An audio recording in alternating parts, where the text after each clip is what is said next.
Hello, I'm Rachel Jones for the Finance News Network. Joining me today from OpenCorp is founder and director Matt Lewison. Matt, welcome to FNN. Thanks, Rachel. Now, OpenCorp has recently launched a residential real estate fund. Why now? Well, as you know, residential property has been a great performing asset class in Australia for at least 30 years, but obviously much longer.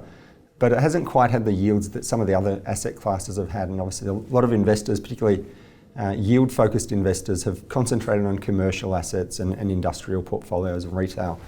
These days, because of the low interest rate environment, which has changed the asset values, residential property is now yielding around the same as some of those other asset classes, and in many areas around the world, it's actually perceived to be a lower risk investment in terms of the income sustainability. So it's made it much more attractive to enter that residential market with a portfolio than it was in the past. Thanks, Matt. Now let's talk about the fund. What can you tell me about the key features? So the fund is a diversified property or residential fund. So it gives investors the opportunity to invest across a range of residential assets that are yield-focused assets. So we're deriving yields in excess of 5%. So our target is to achieve a net 5% per annum return on income plus capital growth, achieving a total return of at least 10% per annum.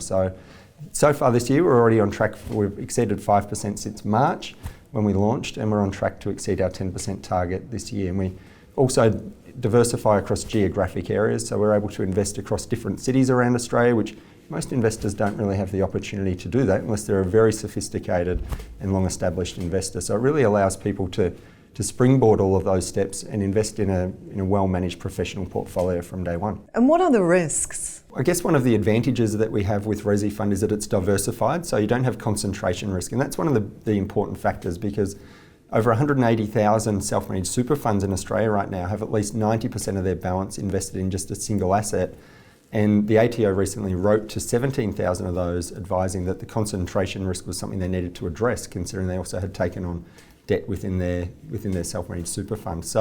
And that's one of the benefits of diversifying. We get to tap into lots of different tenant pools and geographic areas. There's been similar funds that have raised money in Australia and operated within the US, for instance, and they've had a little bit of a challenge with the oversight. So we're local, we're investing locally with a local team. We have a compliance team here and an independent investment committee, and we're audited here as well. So some of those, risks of investing in similar types of funds that operate overseas are not there with ResiFund. Yeah, and one more thing is that we also co-invest directly alongside our investors within the fund. And at the moment, we're actually the largest investor in the fund. So we're heavily focused on ensuring that the fund delivers great outcomes for our investors. And Matt, you've been involved in residential property funds for a number of years now. How, as a manager, do you navigate the highs and lows of the property cycle and avoid the pitfalls that send some investors broke? Yeah, well, I've been investing personally for 21 years, and my brother and I were taught by our father, who had been investing for 15 years before that, and we got to witness his investment journey firsthand. Since we started, we've invested in just about every type of residential property, and we've seen what works and what doesn't work. We take the approach of looking at market, then area, then property, and we also have an independent investment committee. So we're regularly meeting, talking about which markets we want to invest in, making sure that we're weighting our portfolio appropriately, and also making sure that we're investing in areas with the right sort of amenity that have demand for tenants, and that's going to ensure that we have good rental income coming through when we are leasing out our properties, and also having the best opportunity for capital growth. We've obviously tried to attract the best people available for that investment committee. We've got the president of the Urban Development Institute of Australia, as well as a professional from the real estate industry who's been doing residential property portfolios for about 15 years in America.